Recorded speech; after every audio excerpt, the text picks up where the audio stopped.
ಓ ಏನೋ ಟ್ವಿಸ್ಟ್ ಕೊಟ್ರಿ ಇಲ್ಲಿ. ಯಾರು ಹೋಗಿವಿಲ್ಲ ಎಕ್ಸ್ಪೆಕ್ಟ್ ಮಾಡಂಗಿಲ್ಲ, ಡೈರೆಕ್ಟ್ ಮದ್ವೆ. ಊರಲ್ಲಿ ಕಾಶಿಬಾಯಿ ಅಂತ ಇದ್ದಾರೆ, ಅವರ ಮೊಮ್ಮಕ್ಕಳು ಅವರು. ಆ ಕಾಶಿಬಾಯಿ ಅನ್ನೋರು ಯಾರಂದ್ರೆ ಇಂಡಿಯಾದಲ್ಲಿ ಫಸ್ಟ್ ರೋಲ್ಸ್ ರಾಯ್ ಕಾರ್ ತಗೊಂಡಿದ್ದವರು. ಇಡೀ ಕ್ಯಾಮ್ರಾ ಗಿಮ್ರಾನೆಲ್ಲ ಕುದುರೆ ಕಟ್ಕೊಂಡು ಕುದುರೆ ನಡೆಸ್ಕೊಂಡು ಅದೊಂದು 15 ಕಿಲೋಮೀಟರ್ ಹೋಗಿ ಅಲ್ಲಿಂದ ಒಂದು 3 ಕಿಲೋಮೀಟರ್ ವಾಕ್ ಮಾಡಿ, ನೀವು ಓಪನಿಂಗ್ ನೋಡಿದಿರಲ್ಲ, ಹೇಳ್ತೀನಿ ನೀವು ಚೆನ್ನಾಗಿ ಕಾಣ್ತೀರಾ ಅಂತಾರೆ. ಬಟ್ ಒಬ್ಬ BSF ಆಫೀಸರ್ಗೆ ಎಷ್ಟು ಪ್ರಾಬ್ಲಮ್ ಅನ್ನೋದು ನಾನು ಆ ಡ್ರೆಸ್ ಹಾಕೊಂಡಂಗೆ ಗೊತ್ತಾಯ್ತು. ಹಂಗ ಅನ್ಕೊಳ್ತಾ ಇದ್ದೀರಾ? ಎಲ್ಲಾನು ಬಾಯಿ ಬಿಡ್ಸ್ಕೊಬಿಟ್ರಲ್ಲ ಅಂತಾರೆ ನಮ್ಮೂರ್ ಕಡೆ. ಕಥಾನೇ ಹೋಗ್ಬಿಟ್ನಲ್ಲ ಬರೋದು. ಇನ್ಯಾತಕ್ಕೆ ಸಿನಿಮಾ ನೋಡೋದು, ಇನ್ಯಾತ ಪಿಕ್ಚರ್ ನೋಡೋದು ಬಿಡು. ಒಬ್ಬ ಮುಸ್ಲಿಂ ಅವರ ಮಗು, ಅದು ಆ ಮಗುಗೆ ಹೆಸರಿಟ್ಟಿರೋದೇನು ಹೇಳಿ? ಲಕ್ಷ್ಮಿ ಅಂತ. ವಾವ್. 1.5 yearಲಿ ಆ ಊರ್ನ ಡೆಸ್ಟ್ರಾಯ್ ಮಾಡ್ತಾರೆ. ಅದು ಬ್ಯಾಕ್ ವಾಟರ್ ಇಂದ ಗವರ್ನಮೆಂಟ್ ಸ್ಯಾಂಕ್ಷನ್ ಆಗಿ ಆ ಊರಲ್ಲಿ ಆಲ್ರೆಡಿ ಆಗಿರುತ್ತೆ. ಸಿನಿಮಾದಲ್ಲಿ ಮೆಚ್ಯೂರ್ ಲವ್ ಸ್ಟೋರಿ, ಅವಾಗ ತಾನೇ ನೋಡಿದ್ರು ಲವ್ ಆಗ್ಬಿಡ್ತು ಆತರ. ಆಲ್ರೆಡಿ ಫೋನ್ ಮಾಡಿದಾಗ್ಲೇ ಮದ್ವೆ ಯಾವಾಗ ಆಗ್ತೀಯ ಅಂತಾನೆ first scene opening. Very nice. ಓ ಏನೋ ಟ್ವಿಸ್ಟ್ ಕೊಟ್ರಿ ಇಲ್ಲಿ. ಯಾರು ಹೋಗಿವಿಲ್ಲ ಎಕ್ಸ್ಪೆಕ್ಟ್ ಮಾಡಂಗಿಲ್ಲ, ಡೈರೆಕ್ಟ್ ಮದ್ವೆ. ಅಲ್ಲ, ನಮ್ಮ ಸಿನಿಮಾ ಇದು ಲವ್ ಸ್ಟೋರಿ ಅಲ್ದೇ ಇರೋ ಕಾರಣದಿಂದ ಲವ್ ತುಂಬಾ ಪ್ರಾಮಿನೆಂಟ್ ಆಗಿ ಏನಿರಲ್ಲ ಸಿನಿಮಾದಲ್ಲಿ. ಬಟ್ ನಮ್ಮಿಬ್ಬರ ಕನೆಕ್ಷನ್ ಮಧ್ಯೆನೇ ಇಡೀ ಕಥೆ ನಡೆಯುತ್ತೆ. Very nice. ಈ ಆಕ್ಷನ್ ಥ್ರಿಲ್ಲರ್ ಅಂತ ಈಗ ಎಲ್ರು ಈಗಾಗ್ಲೇ ಹೇಳ್ದಂಗೆ ಹೊಸ ತರದ ಕಥೆ. ಫ್ಯಾಂಟಸಿ ಆಕ್ಚುಲಿ ಆಕ್ಷನ್ ಅಂತ ಇರಲ್ಲ, ಆಕ್ಷನ್ ಇದೆ ಅಷ್ಟೇ ಸಿನಿಮಾದಲ್ಲಿ. ಇದ್ರಲ್ಲೊಂದು ಕೊರ್ಕಿನೆಸ್, ಒಂದು ಟಿಪಿಕಲ್ ಒಂದು ಸ್ಟೋರಿ ಲೈನ್ ಇದೆ, ನೀವು ನೋಡಿ. ಸಿನಿಮಾ ನೋಡ್ಬಿಟ್ಟು ತಿಳ್ಕೊಳ್ಳಿ, ನಾನೇನು ಹೇಳಲ್ಲ ಇಲ್ಲಿ. ಬಂದ್ಬಿಡು ಎಲ್ಲ ನಿಲ್ಲೇ ಹೇಳ್ಬಿಡ್ತೀನಿ. ಹಂಗ ಅನ್ಕೊಳ್ತಾ ಇದ್ದೀರಾ? ಎಲ್ಲಾನು ಬಾಯಿ ಬಿಡ್ಸ್ಕೊಬಿಟ್ರಲ್ಲ ಅಂತಾರೆ ನಮ್ಮೂರ್ ಕಡೆ. ಕಥಾನೇ ಹೋಗ್ಬಿಟ್ನಲ್ಲ ಬರೋದು. ಇನ್ಯಾತಕ್ಕೆ ಸಿನಿಮಾ ನೋಡೋದು, ಇನ್ಯಾತ ಪಿಕ್ಚರ್ ನೋಡೋದು ಬಿಡು. ಹೌದು. ಬಟ್ ನಿಮ್ fights, military getup, actually that suits you. ತುಂಬಾ ಚೆನ್ನಾಗಿ ಕಾಣಿಸ್ತಾ ಇದ್ದೀರಾ ಸಿನಿಮಾದಲ್ಲಿ. ನಿಜ ಹೇಳ್ತೀನಿ, ನೀವು ಚೆನ್ನಾಗಿ ಕಾಣ್ತೀರಾ ಅಂತಾರೆ. ಬಟ್ ಒಬ್ಬ BSF ಆಫೀಸರ್ಗೆ ಎಷ್ಟು ಪ್ರಾಬ್ಲಮ್ ಅನ್ನೋದು ನಾನು ಆ ಡ್ರೆಸ್ ಹಾಕೊಂಡಂಗೆ ಗೊತ್ತಾಯ್ತು. ಆ ಬೂಟ್ ಎಷ್ಟು ವೆಯ್ಟ್ ಇರುತ್ತೆ ಗೊತ್ತಾ? Original boot. ಆ ಡ್ರೆಸ್ಸು ಜಲ್ದಿ ಸ್ವೆಟ್ ಆಗಕ್ಕೆ ಶುರು ಆಗ್ಬಿಡ್ತೀವಿ. ಅದನ್ನ ರಾಜಸ್ಥಾನ, ಹಿಮಾಲಯದಲ್ಲೆಲ್ಲ ತೆಗಿಬೇಕಾದ್ರೆ ಅದಕ್ಕೊಂದು ಬೇರೆ ಮೆಂಟಾಲಿಟಿನೇ ಬೇಕು ಮೇಡಮ್ ಆ ಡ್ಯೂಟಿ ಮಾಡೋದಕ್ಕೆಲ್ಲ. ಅವ್ರಿಗೆಲ್ಲ ಹ್ಯಾಟ್ಸ್ ಆಫ್ ಹೇಳ್ಬೇಕು BSF ಆಫೀಸರ್ಸ್ಗೆ. ಆ ಬೂಟು ಅದನ್ನ ಹಾಕೊಂಡು ನಡ್ಕೊಂಡು ಹೋಗೋದು, ನಾವು ಒಂದಷ್ಟು ದಿನ ಹಾಕೊಂಡಿದ್ದಕ್ಕೆ ನಮಗೆ ಹಿಂಸೆ ಆಗ್ಬಿಡುತ್ತೆ. ಅವ್ರು ದಿನ ಹಾಕೊಂಡು ಕೆಲಸ ಮಾಡ್ಬೇಕಲ್ಲ, ಅವ್ರು ತುಂಬಾ ಗ್ರೇಟ್ ನಿಜವಾಗ್ಲು. ಬಟ್ಟೆ ವಿಷಯ, ಬೇಸಿಕ್ ವಿಷಯದಲ್ಲೇ ತುಂಬಾ ಗ್ರೇಟ್. ಅದನ್ನೇ ಹಾಕೊಂಡಿರ್ಬೇಕು, ಅದು ತುಂಬಾ ಕಷ್ಟ ಅದು ಅಲ್ವಾ? ಸರಿ, ನಮಗ್ ಬೇಡ ಅನ್ಸಿದ್ರೆ ನಾವಿಲ್ಲಿ ಚೇಂಜ್ ಮಾಡೋ ಆಪ್ಷನ್ಸ್ ಇರುತ್ತೆ. ಬೇಡಲ್ಲ ಹಂಗಲ್ಲ. ಆಮೇಲೆ ಆ ಶೂಸ್ ಹಾಕಿ ಇಷ್ಟದಪ್ಪ ಇರುತ್ತೆ ಸೋಲು, ಅದು ನಡಿಬೇಕಾದ್ರೆ ಎಷ್ಟು ವೇಟ್ ಇರುತ್ತೆ ಗೊತ್ತಾ? ಐಸಲ್ಲಿ ಕಾಲ್ ಹಾಕಿದ್ರೆ ಐಸ್ ಒಳಗಡೆ ಹೋದ್ರೆ ಎತ್ತಕ್ಕಾಗಲ್ಲ ಕಾಲ್ನ. ಮರಳಲ್ಲಿ, ಮಳೆಗಾಡಲ್ಲಿ ಏನಾದ್ರು ಶೂ ಒಳಗಡೆ ಮರಳು ಹೋದ್ರೆ ಸುಡುತ್ತೆ ಕಾಲೆಲ್ಲ. ತುಂಬಾ ಟಫೆಸ್ಟ್ ಜಾಬ್ BSF ಅಲ್ಲಿ. ಅವ್ರು ನಿಜವಾಗ್ಲೂ ಹ್ಯಾಟ್ಸ್ ಆಫ್ ಎಲ್ಲ ಸೋಲ್ಜರ್ಗಳಿಗೆ. ತುಂಬಾ ಕಷ್ಟದ ಕೆಲಸ. ಸೊ ನೀವು ಯಾವ ಭಾಗದಲ್ಲಿ, ನೀವು ಹಳ್ಳಿ ಅಂತ ಬಂದಾಗ ಯಾವ ಭಾಗದಲ್ಲಿ ಶೂಟಿಂಗ್ ಆಗಿದ್ದು, ಅಲ್ಲಿ ಎನ್ವಿರಾನ್ಮೆಂಟ್ ಹೆಂಗಿದೆ? ಅದಕ್ಕೆ ನಾನು ಅವ್ರನ್ನ ಮಾತ್ರ ಕೇಳ್ತೀನಿ ಆ ಪ್ರಶ್ನೆನ. ಸೊ ನೀವು ಯಾವ ಭಾಗದಲ್ಲಿ, ಯಾವ ಊರಲ್ಲಿ? ಅಲ್ಲೇ ಪಕ್ಕದಲ್ಲಿ ಸಿಟಿಲಿ ಒಂದು ಸ್ಕೂಲ್ ಇರುತ್ತೆ, ಹೋಗಿ ಬರೋದು ಅಷ್ಟೇ. ಅಲ್ಲಿ ಎನ್ವಿರಾನ್ಮೆಂಟ್ ಎಲ್ಲ ನಿಮ್ಗೆ ಹೇಗೆ ಅನಿಸ್ತಾ ಇತ್ತು? ಎಕ್ಸ್ಪೀರಿಯನ್ಸ್ ಹೇಗೆ ಇಷ್ಟ ಆಯ್ತಾ? ನನಗೇನೋ ಒಂದು ಕನೆಕ್ಷನ್ ಡೆವಲಪ್ ಆಗ್ಬಿಟ್ಟಿದೆ ನನಗೂ ಆ ಊರಿಗೆ. ಬಂದ್ಮೇಲೆ ಹೋಗ್ಬೇಕು ಅಂತ ಆಟ ಆಡ್ದಿಲ್ಲ ತಾನೆ? ಹೋಗ್ತಾ ಇದೀವಿ ಈಗ.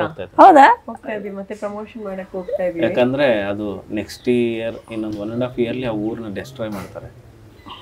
ಅದು ಬ್ಯಾಕ್ ವಾಟರ್ ಇಂದ ಗವರ್ನಮೆಂಟ್ ಸ್ಯಾಂಕ್ಷನ್ ಆಗಿ ಆ ಊರಲ್ಲಿ ಇದಾಗುತ್ತೆ. ಅವ್ರಿಗೆ ಬೇರೆ ಊರನ್ನ ಆಲ್ರೆಡಿ ಕೊಟ್ಟಿದ್ದಾರೆ. ನಮ್ಮ ಸಿನಿಮಾನೇ ಲಾಸ್ಟ್ ಆ ಊರಲ್ಲಿ ಶೂಟ್ ಮಾಡಿರೋದು. ನೀವು ಆ ಸಿನಿಮಾ ನೋಡಿದಾಗ ಗೊತ್ತಾಗುತ್ತೆ. ಇಡೀ ಸಿನಿಮಾ ಆಂಟಿಕ್ ಪೀಸ್ ತರ ಇರುತ್ತೆ ಆ ಊರಲ್ಲಿ. ಅಲ್ಲಿ ಹಿಂದೂಸ್ ಮುಸ್ಲಿಮ್ಸ್ ಇಬ್ರು ಯುನೈಟೆಡ್ ಆಗಿರ್ತಾರೆ. ಅಂದ್ರೆ ನಮ್ಮ ಹಬ್ಬ ಇದ್ರೆ ಮುಸ್ಲಿಮ್ಸ್ ಕೂಡ ಅದನ್ನ ಆಚರಿಸ್ತಾರೆ. ಅವ್ರ ಹಬ್ಬನ ನಾವು ಕೂಡ, ಅಂದ್ರೆ ಹಿಂದೂಸ್ ಕೂಡ ಆಚರಿಸೋದು. ಅಲ್ಲಿ ನಾನು ನೋಡಿದ್ದು. ಆಮೇಲೆ ಒಬ್ಬ ಮುಸ್ಲಿಂ ಅವರ ಮಗು, ಅದು ಆ ಮಗುಗೆ ಹೆಸರಿಟ್ಟಿರೋದೇನು ಹೇಳಿ? ಲಕ್ಷ್ಮಿ ಅಂತ. ವಾವ್. ಎಲ್ಲರೂ ನೀವು ನಿಜವಾಗ್ಲೂ ಎಕ್ಸ್ಪೀರಿಯನ್ಸ್ ಮಾಡ್ಬೇಕಾದ್ರೆ ಹೆಂಗ್ ಅನ್ಸಿರುತ್ತಲ್ವಾ? ನಂಗೆ ಕೇಳಿದ್ರೇನೆ ಒಂಥರ ಅನ್ಸದೆ. ಸೊ ಹಂಗಿದ್ರೆ ಆ ಪ್ಲೇಸ್ ನೋಡ್ಬೇಕು ಅಂತ ಅನ್ಕೊಂಡವ್ರು ಅಲ್ಲಿ ಜನ ಈ ಸಿನಿಮಾ ನೋಡ್ತಾರೆ. ನಮ್ಮ ಪ್ಲೇಸ್ ನ ಮತ್ತೆ ಒಂದ್ಸರಿ ನಾವು ರೀಕಾಲ್. ಯಾರು ನೋಡದೇ ಇದ್ರು ನಮ್ಮ ಜೈನಾಪುರ ಜನ ನೋಡ್ತಾರೆ ಅಂತ ಗೊತ್ತು. ಇಡೀ ಸಿನಿಮಾದಲ್ಲಿ ಆ ಊರಲ್ಲಿರೋರೆಲ್ಲ ಇದ್ದಾರೆ. ವಾಹ್, ನೀವೆಂತ ಟ್ಯಾಲೆಂಟೆಡ್ ನೋಡಿ. ಅವ್ರ ಪ್ಲೇಸ್ ಅಲ್ಲಿ ಮಾಡಿ ಅವ್ರನ್ನೇ ಒಂದು 20 ಎಕರೆ ಸೆಟ್ ಹಾಕ್ದಂಗೆ ಇದೆ ಇಡೀ ಊರು. ಟಾರ್ ರೋಡ್ ಇಲ್ಲ, ಎಲ್ಲ ಆಂಟಿಕ್ ಪೀಸು, ಒಂದು ಹೊಸ ಮನೆ ಇಲ್ಲ. ಎಲ್ಲ ನಿಜಾಮರ ಕಾಲದ ಮನೆಗಳೆಲ್ಲ. ಯಾವ್ದು ಕ್ರಿಯೇಟ್ ಮಾಡೋ ರಿಸ್ಕ್ ತಗೊಂಡಿಲ್ಲ ನೀವು. ಅಲ್ಲ ರಿಸ್ಕ್ಗೆ ಒಂದು ಸೆಟ್ ಹಾಕಕ್ ಒಂದು 50 ಕೋಟಿ ಆಗುತ್ತೆ. ಅಷ್ಟೊಂದು ಬಡ್ಜೆಟ್ ಇಲ್ದಿರೋ ಕಾರಣ ನಮ್ಗೆ ಭಗವಂತನೇ ಸೆಟ್ ತರ ಊರು ಸಿಕ್ಕಿದ್ದು. Very nice. ಹೆಂಗ್ ಹುಡುಕಿದ್ರಿ ಹಂಗಿದ್ರೆ? ಯಾರಾದ್ರೂ ಸರ್ ರೆಫರ್ ಮಾಡಿದ್ರಾ ಅಥವಾ ನಿಮ್ಗೆ ಗೊತ್ತಿತ್ತಾ? ಹುಡುಕೋದೇ ಒಂದು ಸಿನಿಮಾ ಮಾಡ್ಬೋದು ಆಕ್ಚುಲಿ. ಗೊತ್ತಿದ್ರೆ ಶೂಟ್ ಶುರು ಮಾಡ್ತಿದ್ರು ಅವ್ರು ಆಗ್ಲೇನೆ.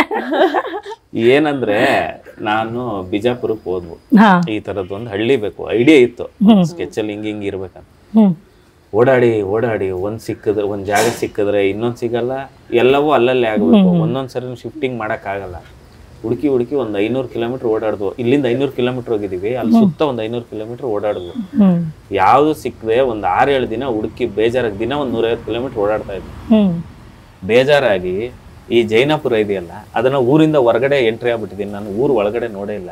ಹೊರಗಡೆಯಿಂದ ಹೋಗಿ ನಮ್ಮ ಕುಮಾರ್ ದೇಸಾಯಿ ಅವರು ಅಂತ ಇದಾರೆ, ಆ ಊರಲ್ಲಿ ಕಾಶಿಬಾಯಿ ಅಂತ ಇದಾರೆ, ಅವರ ಮೊಮ್ಮಕ್ಕಳು ಅವರು. ಆ ಕಾಶಿಬಾಯಿ ಅನ್ನೋರು ಯಾರಂದ್ರೆ ಇಂಡಿಯಾದಲ್ಲಿ ಫಸ್ಟ್ ರೋಲ್ಸ್ ರಾಯ್ ಕಾರ್ ತಗೊಂಡಿದ್ದವರು, ಇಂಡಿಯಾಗೇನೆ ಬ್ರಿಟಿಷ್ ಕಾಲದಲ್ಲಿ. ಅವ್ರದ್ದೊಂದು ಕತೆ ಹೇಳ್ತೀನಿ ಕೇಳಿ. ಅವ್ರು ರೋಲ್ಸ್ ರಾಯ್ ಕಾರ್ ತಗೊಂಡ್ಮೇಲೆ ಬ್ರಿಟಿಷ್ ಯಾರೋ ಆಫೀಸರ್ ಬರ್ತಾ ಇದಾರೆ, ಕಾರ್ ಕೊಡಿ ಅವ್ರನ್ನ ಪಿಕಪ್ ಡ್ರಾಪ್ ಮಾಡೋದಕ್ಕೆ ಅಂತ. ಕೊಡಲ್ಲ ನಾನು ಬ್ರಿಟಿಷ್ ಅವ್ರಿಗೆ ಅಂತ ಹೇಳಿದ್ರ. ಅದಕ್ಕೆ ರೋಡ್ ಟ್ಯಾಕ್ಸ್ ಕ್ಯಾನ್ಸಲ್ ಮಾಡಿಸ್ರಂತೆ, ಈ ಗಾಡಿನ ಓಡಿಸ್ಬಾರ್ದು, ನಮಗೆ ಕೊಟ್ಟಿಲ್ಲ ಅಂತ. ಇವ್ರು ಏನ್ ಮಾಡಿರ್ಬೋದು ಹೇಳಿ ಆ ಕಾರ್ನ? ನೀ ರೋಡ್ ಟ್ಯಾಕ್ಸ್ ಕ್ಯಾನ್ಸಲ್ ಮಾಡಿದ್ರು ಸರಿ, ನಾನ್ ನಿಮ್ಗಂತೂ ಕಾರ್ ಕೊಡಲ್ಲ ಅಂತ ಅವ್ರು ಬದುಕಿರೋವರೆಗೂ ಆ ರೋಲ್ಸ್ ರಾಯ್ ಕಾರ್ ಮೇಲೆ ಬಿರಿಣಿ ತಟ್ತಾ ಇಟ್ಕೊಂಡಿದ್ರಂತೆ, ಬಿರಿಣಿ ತಟ್ಟಕ್ಕೆ. ಓಕೆನಾ? ಅವ್ರ ಮೊಮ್ಮಗ ಅವ್ರ ಮನೆಯಲ್ಲಿ ಹೋಗಿ ಕುಮಾರ್ ದೇಸಾಯಿ ಅವ್ರ ಮನೆ ಮುಂದೆ ಒಂದು ಲಾನ್ ಇದೆ, ಅಲ್ಲಿ ಹೋಗಿ ಇದು ಯಾಕೋ ಈ ಸಿನಿಮಾಗೆ ಲೊಕೇಶನ್ ಸಿಗಲ್ಲ ಅಂತ ಮಟ್ಟ ಮಧ್ಯಾಹ್ನ ಒಂದು 45 ಡಿಗ್ರಿ ಬಿಸಿಲಿತ್ತು, ಮಲ್ಕೊಬಿಟ್ಟಿದೆ ಹೋಗಿ ಮರದ ಕೆಳಗಡೆ. ಆಗ ಒಬ್ಬರು ಬಂದ್ರು ಹಳ್ಳಿಯವರು, ನೀವು ಸಿನಿಮಾದವರ ಎದಕ್ ಮಲ್ಗಿದಿರಿ ಅಂದ್ರು. ಲೊಕೇಶನ್ ಸಿಗ್ತಾ ಇಲ್ಲ, ಹೋಗ್ರು ಸುಮ್ನೆ ಹಿಂಸೆ ಕೊಡ್ಬೇಡ ಅಂತ. ಊರ್ ಹೊರಗಡೆ ನೋಡಿದ್ರ, ಒಳಗಡೆ ತೋರಿಸ್ತೀನಿ ಬನ್ನಿ ಅಂತ ಕರ್ಕೊಂಡೋಗಿ ಆ ಜಾಗದಲ್ಲಿ ನಿಲ್ಸಿದ್ರು. ನಿಲ್ಸಿದ ತಕ್ಷಣ ಈ ಜೆರ್ಸಿ ಸಿನಿಮಾ ನೋಡಿದಿರಾ ಇವ್ರದ್ದು, ನಾಣಿದು ಟ್ರೈನ್ ಹೋಗ್ಬೇಕಾದ್ರೆ ಕಿರಿಸ್ತಾನಲ್ಲ, ಸೇಮ್ ಎಕ್ಸಾಕ್ಟ್ ನನ್ನ ಒಳಗಾಯ್ತು. ಸಿಕ್ತು ಅಂತ, ಭಾಗ್ಯದ ಬಾಗ್ಲೇ ತೆರೆದಂಗ ಆಗಿರುತ್ತೆ ಇವ್ರಿಗೆ. ಸಿಕ್ತು ಅಂತ. ಇಲ್ಲ ಅಂದ್ರೆ ಒಂದು 20-25 crores ಖರ್ಚು ಮಾಡ್ಬೇಕು ಸೆಟ್ ಹಾಕಿ. ಫೋನ್ ಮಾಡಿ ಸಿಕ್ತು ಅಂತ ಎಲ್ಲರೂ ಪ್ರೊಡ್ಯೂಸರ್ಗೆ ಹೇಳಿ, ಹುಡುಗರ್ಗೆ ಹೇಳಿ, ಅವತ್ತು ಸ್ಟಾರ್ಟ್ ಅಂತ ಹೇಳಿದ್ದು. ಇವತ್ತು ನೀವು ರಿಲೀಸ್ ಇಂಟರ್ವ್ಯೂ ಮಾಡ್ತಾ ಇದ್ರಿ. ಆಕ್ಚುಲಿ ಇಂಥ ಒಂದು ವಿಚಾರಗಳು ನಮಗೆ ಗೊತ್ತೇ ಇರಲ್ಲ. ಶೂಟ್ ಆಗುತ್ತೆ, ಸಿನಿಮಾ ನೋಡಿರ್ತೀವಿ, ಕೆಲವೊಂದು ಅದು ರಿಯಲ್ ಪ್ಲೇಸಲ್ಲೇ ನೀವು ಹೋಗಿದ್ರು ಕೂಡ ನಾವು ಸೆಟ್ ಏನೋ ಅಂತ ಅನ್ಕೊಂಡಿರ್ತೀವಿ, ಅಥವಾ ಕೆಲವೊಂದು ಅಷ್ಟು ರಿಯಲಿಸ್ಟಿಕ್ ಆಗಿ ತೋರಿಸಿರ್ತಾರೆ ಬಿಡಿ, ಸೆಟ್ ಬಗ್ಗೆ ಎರಡನೇ ಯೋಚನೆ ಮಾಡಲ್ಲ, ಆ ಮಟ್ಟಕ್ಕೂ ಇರುತ್ತೆ. ಬಟ್ ನಿಮಗೆ ರಿಯಲ್ ಪ್ಲೇಸ್ ಹಂಗೆ ಸಿಕ್ಕಿದಾಗ ಎಷ್ಟು ದಿನ ಅಲ್ಲಿದ್ರಿ ಶೂಟ್ ಟೈಮಲ್ಲಿ? ಆಲ್ಮೋಸ್ಟ್ 20-25 ದಿನ. 25 ದಿವಸ, 2 years in a row. Every 1 year ಅಲ್ಲಿ ಜಾನ್ ಟು ಜಾನ್ 2 ಸರಿ ಬಂದಿದ್ದಾರೆ ಅವರಲ್ಲಿ. ಸೊ ನಿಮ್ಗೆ ಜಮ್ಮು ಕಾಶ್ಮೀರ್ ಹಾಗೆ ರಾಜಸ್ಥಾನ್ ಎರಡೂ ಬೇರೆ ಬೇರೆ ವೆದರ್. ಸೊ ನಿಮ್ಗೆ ಹೆಂಗಿತ್ತು ಅದೆಲ್ಲ? ನನ್ನ ಬಿಡಿ, ನಾನ್ ಡೈರೆಕ್ಟ್ರು, ಆಕ್ಟ್ರು, ನನಗ್ ಸಿನಿಮಾ ಆಗ್ಬೇಕು, ಪ್ರೊಡ್ಯೂಸರ್ ಕಾಸು ಕೊಟ್ಟವ್ರು ಎಲ್ಲ ಓಕೆ. ಈಗ ನನ್ ಜೊತೆ ಕೆಲಸ ಮಾಡೋರು ಹೇಳಿ, ಫಸ್ಟ್ ಹಿಮಾಲಯದಲ್ಲಿ ಶೂಟ್ ಮಾಡಿದ್ವು, -9-10 ಇತ್ತು. ಎಲ್ಲರೂ ಹಿಂಗ್ ನಡುಕ್ತಾ ಇದಾರೆ, ಹಿಂಗ್ ಫ್ಲೈಟ್ ಹತ್ತದ್ವು, ಇಳಿದ್ರೆ 45 ರಾಜಸ್ಥಾನ. ಎಲ್ಲರಿಗೂ ತಲೆ ಕೆಟ್ಟೋಗ್ಬಿಡ್ತು, ಯಾರು ಶೆಡ್ಯೂಲ್ ಆಗ್ತವ್ರು ಯಾರು ಹಿಂಗೆ ಅಂತ. ಚಳಿ ಅಂತ ಇದ್ದವ್ರು ಇಷ್ಟು ಸ್ವೆಟರ್ ತಗೊಂಡ್ ಹೋಗಿದ್ವು. ಹೋಗ್ಬೇಕಾದ್ರೆ ರಾಜಸ್ಥಾನ್ಗೆ ಹೋದ್ರೆ ಸ್ವೆಟರ್ ಎಲ್ಲ ಹೋಯ್ತು ಅಂತಾನೆ ಗೊತ್ತಿಲ್ಲ, ಎಲ್ಲರೂ ಬೇಕಾಗ್ಬಿಟ್ಟವ್ರು, ಅಷ್ಟು ಸೆಕೆ. ಅಲ್ಲಿರ್ಬೇಕಂದ್ರೆ ಇಲ್ಲಿರ್ಬೇಕಂತ, ಇಲ್ಲಿರ್ಬೇಕಂದ್ರೆ ಅಲ್ಲಿರ್ಬೇಕು. 2 ಎಕ್ಸ್ಟ್ರೀಮ್ ನೋಡ್ಬಿಟ್ಟಿದ್ದಾರೆ. ನಾನು ಎಲ್ಲ ನಮ್ಮ ಟೀಮ್ಗೆ ಅದಕ್ಕೆ ಥ್ಯಾಂಕ್ಸ್ ಹೇಳಿದೆ. ಯಾಕಂದ್ರೆ ಕೆಲಸ ಮಾಡಿದವ್ರಿಗೆ ಬೆಂಗಳೂರು ಶೂಟಿಂಗ್ ಹೋದ್ರು ಅಷ್ಟೇ ಪೇಮೆಂಟ್, ರಾಜಸ್ಥಾನ್ಗೆ ಹೋದ್ರು ಎಕ್ಸ್ಟ್ರಾ ಏನ್ ಕೊಡಲ್ಲ, ಅಷ್ಟೇ ಪೇಮೆಂಟ್ ಇರೋದ್ರಿಂದ ನಮ್ ಸಿನಿಮಾಗೋಸ್ಕರ ಎಫರ್ಟ್ ಹಾಕಿದ್ರಲ್ಲ ಅವ್ರಿಗೆಲ್ಲ ಥ್ಯಾಂಕ್ಫುಲ್ ಆಗಿರ್ತೇನೆ ನಿಜವಾಗ್ಲೂ. ಯಾಕಂದ್ರೆ ತುಂಬಾ ಡಿಫಿಕಲ್ಟ್ ಇತ್ತು ಅಲ್ಲಿ ಶೂಟ್ ಮಾಡಿದ್ದೆಲ್ಲ.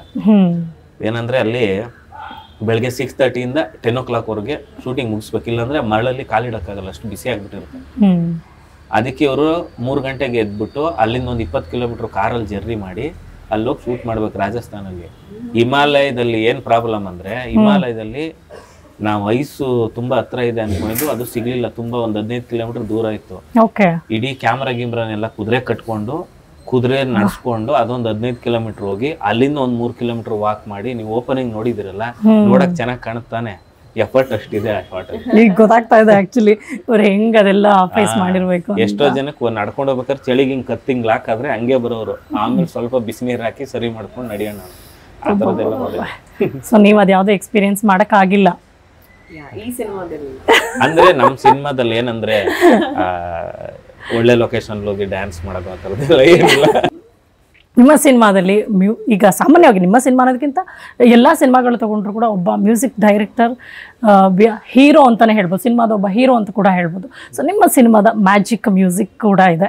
ಸೊ ಹೇಳಿ ಮ್ಯೂಸಿಕ್ ಬಗ್ಗೆ. ಅನೂಪ್ ಅವ್ರಿಗೆ ಈ ಸಿನಿಮಾದಿಂದ ಅನೂಪ್ 2.2 ಅಂತ ಏನೋ ಕೊಟ್ಬಿಟ್ಟಿದ್ದೀರಾ ನೀವು. ಅಂದ್ರೆ ಆಕ್ಚುಲಿ ಇಡೀ ಸಿನಿಮಾನ ಎಡಿಟರು, ಸಿನಿಮಾಟೋಗ್ರಫರ್, ಮ್ಯೂಸಿಕ್ ಡೈರೆಕ್ಟರ್ ಮೇಲೆನೆ ಈ ಸಿನಿಮಾ ಇರೋದು ಕತೆ. ನಾವೆಲ್ಲ ಬರೀ ಅಲ್ಲಿ ಬಂದ್ ಪಾತ್ರ ಪೋಷಣೆ ಮಾಡ್ತೀವಿ ಅಷ್ಟೇ. ಅವ್ರು 3 ಜನ ತುಂಬಾ ಚೆನ್ನಾಗಿ ಎಲಿವೇಟ್ ಮಾಡಿದ್ದಾರೆ. ಅನೂಪ್ ಅವರು ಬೇರೆ ರೇಂಜ್ಗೆ ರೆಕಾರ್ಡಿಂಗ್ ಮಾಡಿದ್ದಾರೆ. ಅಂದ್ರೆ ಒಂದಷ್ಟು ಕಡೆ ಇನ್ಸ್ಟ್ರೂಮೆಂಟ್ ಯೂಸ್ ಮಾಡಿಲ್ಲ, ಬರೀ ಬಾಯಲ್ಲಿ ಸೌಂಡ್ ಏನ್ ಬರ್ತಾವ ಅಂತೆಲ್ಲ ಆ ಸೌಂಡ್ ಅನ್ನ ರೆಕಾರ್ಡ್ ಮಾಡಿ ಅದರಿಂದ ಒಂದು ಸೌಂಡ್ ಕ್ರಿಯೇಟ್ ಮಾಡಿ ಯಾವುದೇ ಇನ್ಸ್ಟ್ರೂಮೆಂಟ್ ಇಲ್ಲದೆ ಆ ಥರದ್ದೆಲ್ಲ ತುಂಬಾ ಮಾಡಿದ್ದಾರೆ. ನಿಮ್ಗೆ ಅನಿಸ್ತಾ ಇದೆಯಾ ವಾವ್ ಅಂತ? ಒನ್ ವೆರಿ ಹಾಂಟಿಂಗ್ ಸಾಂಗ್ ಇದೆ ನನಗೆ, ನಾವು ರಿಲೀಸ್ ಮಾಡಿಲ್ಲ ಸಿನಿಮಾದಲ್ಲಿ, ಅದು ಹಾಡ್ ತರ ಬರಲ್ಲ. ಅಂದ್ರೆ that is my favourite song. ಅಂದ್ರೆ ಅದರಲ್ಲಿ ಪಲ್ಲವಿ ಅಂತ ಇಲ್ಲ, ಫುಲ್ ಸಾಂಗ್ ಚರಣ ಇರುತ್ತೆ, ಯಾವ್ದು ರಿಪೀಟ್ ಆಗಲ್ಲ ಆ ತರ. ನಿಮ್ಗೆ ಗೊತ್ತದು ಪಲ್ಲವಿ ಚರಣ ವ್ಯತ್ಯಾಸ? ಗೊತ್ತಿದೆ. ಸ್ಟಾರ್ಟಿಂಗ್ ಸಾಂಗ್ ಅಲ್ಲಿ ಏನು ನಿಮ್ ಸಾಂಗ್ ಗೊತ್ತಿಲ್ಲ, ಅದಕ್ಕೆ ನಾನು ಯೋಚನೆ ಮಾಡ್ತಿದ್ದೆ. ಕೋರಸ್ ಬೇಸಿಕಲಿ ಸ್ಟಾರ್ಟಿಂಗ್ ಏನು ಒಂದು ಹೇಳ್ತಾರಲ್ಲ ಪಲ್ಲವಿ, ಅದು ಚರಣ ಆದ್ಮೇಲೆ ರಿಪೀಟ್ ಆಗುತ್ತೆ. 2 ಸಾಂಗ್ ಇದೆ, ಆ 2 ಸಾಂಗಲ್ಲೂ ರಿಪೀಟ್ ಆಗಲ್ಲ. ಆ ತರದೊಂದು ಎಕ್ಸ್ಪೆರಿಮೆಂಟ್ ಮಾಡಿ ಅಲ್ವಾ? ನೀವೆಲ್ಲೂ ಬಿಟ್ಕೊಡಿಲ್ಲ, ಸಿನಿಮಾ ನೋಡಿನೇ ತಿಳ್ಕೊಳ್ಳಿ ಅಂತ ಹೇಳ್ತಿದ್ದೀರಾ. ಬಿಟ್ಕೊಡ್ಬೋದು. ಆಮೇಲೆ ಯಾರಾದ್ರೂ ಪ್ರೊಡ್ಯೂಸರ್ ಫೋನ್ ಮಾಡಿ ನಿಮ್ ಪಿಕ್ಚರ್ ಕತೆ ಹೇಳ್ತಾವನೆ ಅಂದ್ರೆ ನನ್ ಕತೆ ಬದಲಾಗುತ್ತೆ, ಈ ಕತೆ ಮುಗಿಯುತ್ತೆ ಅಂತೀರಾ? ನನ್ ಕತೆ ಮುಗಿಯುತ್ತೆ ಅಂತ. ಈಗ ಸಿನಿಮಾ ಬಗ್ಗೆ ಬಿಟ್ಕೊಡಲ್ಲ ಅಂತಂತೂ ನನಗೆ ಗೊತ್ತಾಗಿದೆ. ಸೊ ಒಂದು ನನಗೆ ಕ್ಯೂರಿಯಾಸಿಟಿ ಏನು ಗೊತ್ತಾ, ಸೊ ನೀವಿಬ್ರು ಸಿನಿಮಾ ಮಾಡಿದ್ರಿ, ಒಬ್ರು ನಟ ಒಬ್ರು ನಟಿ ನನ್ನ ಜೊತೆ ಇದ್ದೀರಿ. ಸೊ ನಿಮ್ಮ ಮಧ್ಯೆ ಈವರೆಗೂ ಏನಾದರೂ ತಿಳ್ಕೊಳ್ಬೇಕು ಅನ್ನುವಂಥದ್ದಿದ್ರೆ, ಈಗ ವಿಕ್ಕಿ ಅವ್ರ ಬಗ್ಗೆ, ಧನ್ಯ ಅವ್ರಿಗೆ ಏನಾದರೂ ತಿಳ್ಕೊಬೇಕು ಅನ್ನೋದಿದ್ರೆ ನೀವು ಡೈರೆಕ್ಟಾಗಿ ಕೇಳಿ. 5 ಹೌದಾ? ನೀವು 5 ಕ್ವೆಶನ್ ಕೇಳಿ. ಅಟ್ ದ ಸೇಮ್ ಟೈಮ್ ನೀವು ಅವ್ರನ್ನ 5 ಕ್ವೆಶನ್ಸ್ ಕೇಳ್ಬೋದು. ಮಾಡಿ ಯಾರನ್ನ ಬೇಕಾದ್ರೂ ಕೇಳಿ. ಈ ಪ್ರಮೋಷನ್ ಕರೆದಾಗೆಲ್ಲ ಬರ್ತಾ ಇದೀವಿ. ನಾನು ಯಾಕೆ ಬರ್ತಾ ಇಲ್ಲ ಅಂತೀರಾ? ಅಲ್ಲ, ಯಾರಿಗೂ ಗೊತ್ತಿರಬಾರ್ದು ಅಂತಂದ್ರೆ ಅಂತ ಅದಕ್ಕೆ ಏನ್ ಗೊತ್ತಾ, ಎಲ್ಲರೂ ಎಲ್ಲಾ ಸಿನಿಮಾ ಮಾಡ್ತಾರೆ, ಬಟ್ ನಮ್ ಸಿನಿಮಾಗಿಂತ ಜಾಸ್ತಿ ಎಫರ್ಟ್ ಪ್ರಮೋಷನ್ ಹಾಕ್ಸಿದೀನಿ ಇವ್ರ ಹತ್ರ. ಅದನ್ನ ಯಾಕೆ ಮಾಡ್ತಾ ಇದ್ದೀರಾ? ಓಕೆ, ಪ್ಲೀಸ್ ಆನ್ಸರ್ ಮಾಡಿ. ಇದು ನನ್ನ ಫಿಲ್ಮ್, ನನ್ನ ಸಿನಿಮಾ ಇದು. ನಾನ್ ಪ್ರಮೋಷನ್ ಮಾಡ್ದೆ, ಬೇರೆ ಯಾರು ಮಾಡ್ತಾರೆ ಅಲ್ವಾ? ಇದನ್ನ ಯಾರು ಬೇಕಾದ್ರೂ ಹೇಳ್ತಾರೆ. ಇಲ್ಲ, ಅಷ್ಟು ಜನ ನೀವು ನಾನು ಹೋಗ್ತಾ ಇದೀವಿ. ನನ್ನನ್ನ ನೀವು ಆಸ್ ಅನ್ ಆಕ್ಟರ್ 1 to 10 ಅಲ್ಲಿ ಎಷ್ಟಿಗೆ ರೇಟ್ ಮಾಡ್ತೀರಾ? ಅಲ್ಲ, ನಾನು ಎಲ್ಲ 10 ಕೊಡ್ಬೇಕು, ಯಾಕಂದ್ರೆ ನಾನು ಓಕೆ ಮಾಡಿರೋ ಶಾರ್ಟ್ ಇಟ್ಟರ ಸಿನಿಮಾದಲ್ಲಿ ಅಲ್ವಾ. ನಿಮ್ಗೆ ಮಾರ್ಕ್ ಕೊಡ್ಬೇಕಾಗಿರೋದು ನೋಡಿದ ಜನ.